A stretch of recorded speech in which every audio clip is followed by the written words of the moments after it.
Thank you, Bonnie, and thank you for leading this effort to keep our children safe on the roadways. Again, my name is Robert Stevenson. I'm the Executive Director for the Michigan Association of Chiefs of Police. I stand here today representing the 600 police agencies here in Michigan. I start with a question, and the question is, what does CNET, CNBC, Fox News, Car and Driver, AttorneyGeneral.com, YouTube, Cornell University, Psychological Science Magazine, and the New England Journal of Medicine all have in common? What they have in common is they're all reporting research that shows that motorists are 4 times as likely to cause accidents when talking on a cell phone as not talking on a cell phone. This research is not in dispute. It's now accepted as a fact. In addition, numerous studies have shown that talking and driving equates to driving while intoxicated. If we accept that cell phone impaired drivers are dangerous similar to driving under the influence of liquor, why wouldn't we at least ban it for our least experienced drivers on our roads? Our new drivers are at the intersection of inexperience and invincibility. By banning the use of cell phones, we increase the odds that they will successfully navigate through this intersection.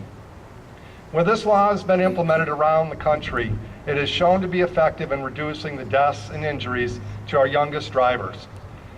I ask the question again, why would we not pass this legislation and give our children the best opportunity to grow up to be successful adults?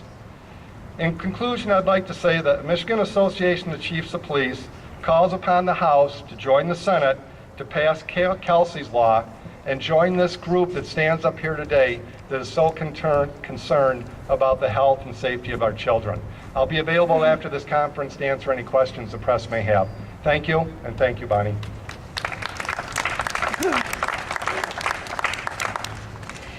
Next, we have Mayor Bosbous from Sault Ste. Marie, Michigan.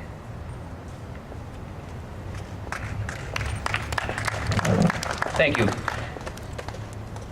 Certainly happy to be here today to be able to testify a bit before a pretty decent audience. I think what we're really trying to do with all of us up here today is trying to get citizen participation. You know, it's come to the point, the Senate passes Kelsey's bill without a lot of fanfare. Bonnie doing an awful lot of work on this.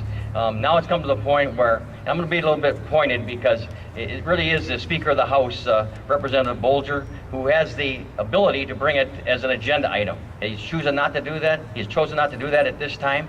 But I think when you look at the overwhelming support that the bill passed in the Senate, and you're talking to representatives, our own Representative Frank Foster is totally in support of the bill, and a number of others are the same. And you look at all the statistics that are here today, there's no question that if it was brought before the House, that would probably be passed. And all we're asking for, and Bonnie's asking for, is that the discussion happens.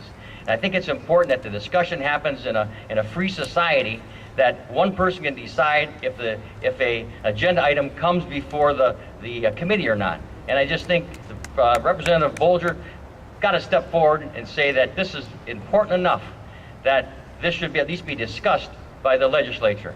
That's all we're asking. And I certainly thank Bonnie for her efforts and the rest of the folks up here. Thank you all for coming, and make sure we make it happen. Thank you. Oh, and one more thing. It's a no-cost solution, and if people have said if it saves one life, what a great thing. And there's no cost to this, so it's important that we talk about it. Thanks.